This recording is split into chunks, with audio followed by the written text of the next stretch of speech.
For more on this, on the athletic track and field, we are joined here in our Beijing studio. Mr. Yan Qiang, sports commentator. Welcome, sir. Thank you. Also, in Athens, Ohio, in the U.S., we are having Mr. Norman O'Reilly, professor and chair of the Department of Sports Administration at the College of Business in Ohio University. Welcome, professor, as well. This is quite an impressive championships we are having today. I mean, rather over the past few weeks in Beijing. What do you think? Are we seeing, or have we been seeing, some of the peak performances in terms of track and field this time? Professor O'Reilly. Well, I mean, for China, for any country, the IAF World Championships is one of the mega events that the world watches around. It's like the Olympics or FIFA World Cup. It's the next largest mega event. So the world's eyes are on the event, and those marquee events like the 100-meter finals, the relay clip you just showed, the marathon, they attract a lot of attention. So when the Chinese athletes perform, it gets the world's attention and signals that there's someone to look out for Rio next year. So I would think this is the beginning of the training cycles and what we're going to see a year from now. It is always the case, isn't it, Mr. Yan, that we see our friends from the rest of the world are more optimistic and enthusiastic about the Chinese performances than most of the Chinese nationals themselves. We are very excited, but help us to understand, what is your understanding of the overall level of this year's IAAF championship, this time being held in Beijing? Worldwide we are talking about, not just about China. And then you tell us about what you feel about the Team China. Okay, talking about international performance, you know, I think the males 100-meter final would be the key moment, but we haven't witnessed a new world record. But overall, the level is very high as the final of the Olympics, and especially with the additional circumstances, factors like, they described the final as the good versus the evil, which could be kind of very funny media description. I think that's added up to the excitement of that kind of high-level performance. Talking about China, I think China really did have a breakthrough. We one gold, 7 silver, and one bronze. 9 medals, and for the total tally number points, we would be ranked as number 5 in the world. This is a great historical breakthrough. Even we have a great home advantage, I still think, we have seen another group of extremely well-trained young athlete coming through. We're going to talk about China's situation, but first of all, let's focus still on the world's track and field. Professor O'Reilly, here's the question: is track and field once again coming back to the center stage? I mean, after all of these doping incidents and also scandals and the different kinds of campaigns going on around the world, what do you think? What is your judgment? Yeah, it's a great question, and I think the answer is yes. And lost my thing. And so from around the world, as the doping incidents, as you talked about a number of years ago, have gone away, we've seen a decline in the performance in the throwing events, which is indication that athletes are competing at a more even playing field. And so these major events, and the other thing that's happened around the world is the growth of sports television networks, national sport networks, regional sport networks around the world, and these are driving content, looking for content that viewers want. And the IAAF World Championships is one of those pieces. Here in the United States, it's on NBC Sports. In Canada, it's covered on the national network. It's really getting a lot of viewers and a lot of attention, and so that's driving the interest. Countries are following, and yeah, I think we're about to see a renaissance for the sport. Mr. Yan, obviously Professor O'Reilly is talking about the pros and the cons, whether it's coming back to the center stage. Your judgment here, and where is China in this overall picture? To be frankly with you, I think the whole game itself, the whole sport itself, really needs reform. Even though it could be ranked as the fourth biggest, fourth most popular sports event, after the Summer Olympics, the FIFA World Cup, and the Winter Olympics. I still think, especially for people to go to the stadium to be a kind of eyewitness by the pitch side, I think it's not that exciting. It's good for TV, but not for the real side spectators. So it can be considered like kind of mini Olympics, especially for Chinese audience. But the in-stadium experience is not that exciting. I think track and field except from the threats of doping and illegal gambling. This kind of spectator experience should be increasing, should be enhanced. It has a Yeah. lot to do with the nature of these kind of sports, of course. And I cannot wait to talk about Team China. I've been waiting for 5 minutes for now. Okay. So let's talk about Team China. We talked about already the medal numbers. Of course, that's only one indication. But the most important thing is we are seeing some very promising signs. The 100-meter relay for men. Yeah. Already getting a silver medal. Of course, that has a lot to do with the accident the American team were having, but still, they could still get into the one of the top three. Yeah. So having said that, though, does that mean, is it an exceptional case? Let me put it this way.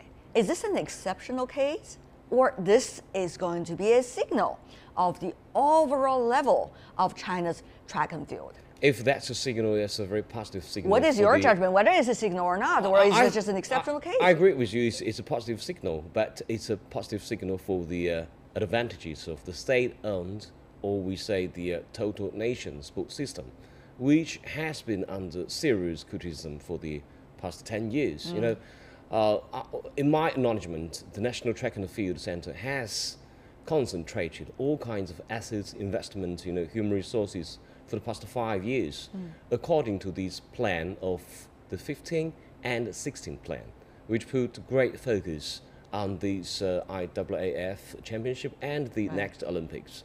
So we've prepared this for a long time, especially for the 4 and 100 relay team. They practice a lot more than the American and the other opponents. So that's the foundation of the great breakthrough. Right. We rely on this system to deliver the results.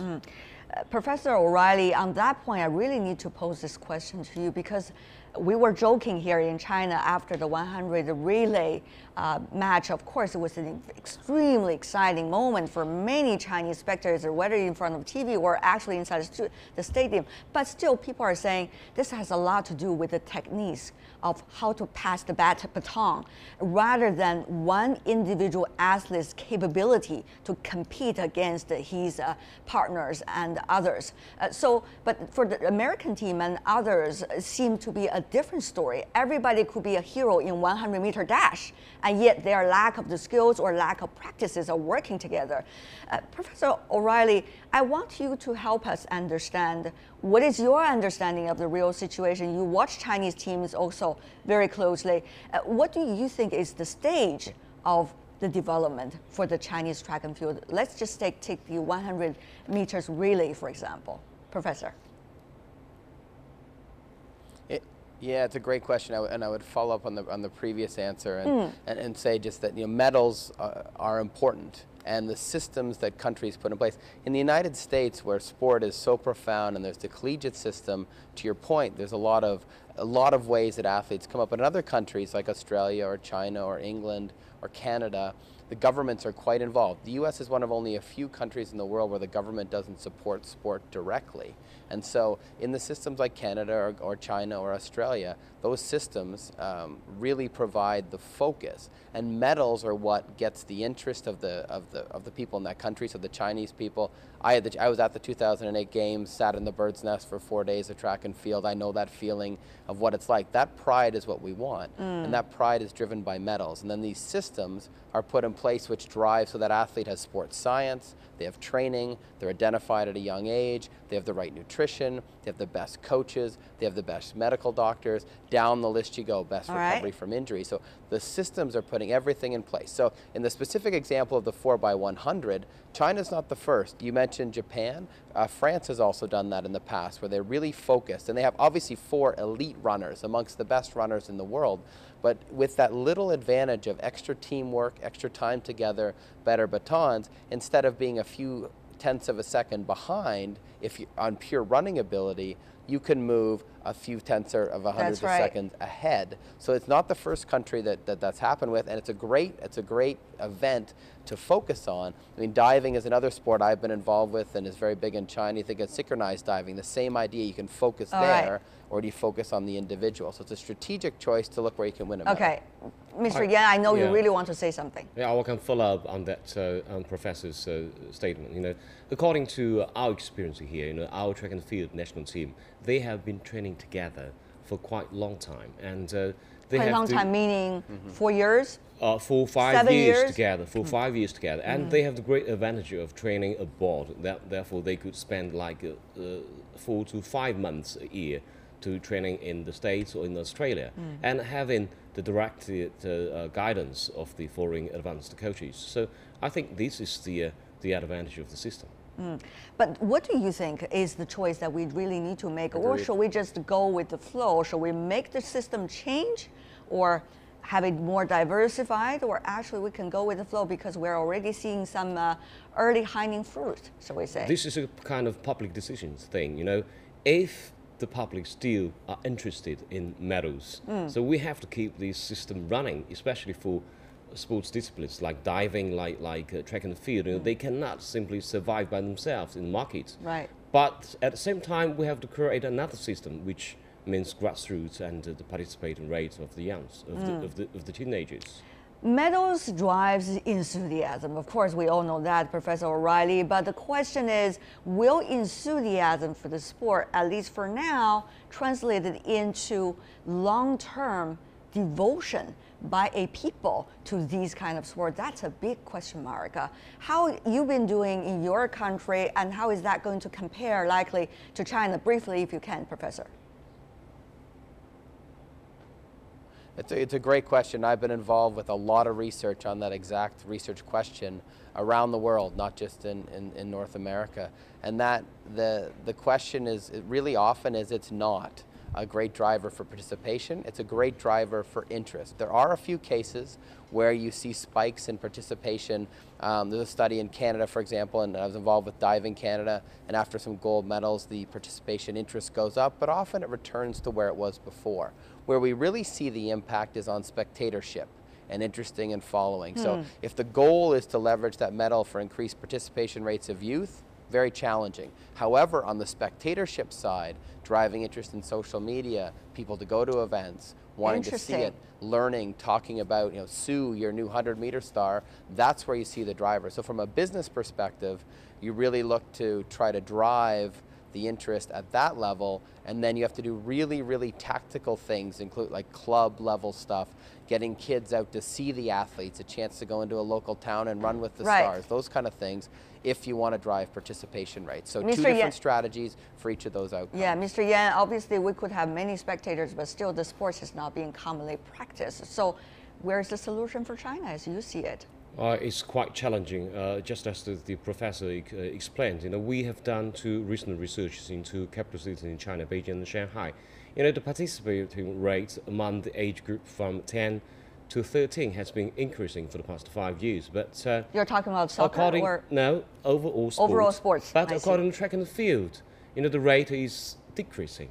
Why? Because, you know, there are competitions between different disciplines of sports, like, you know, the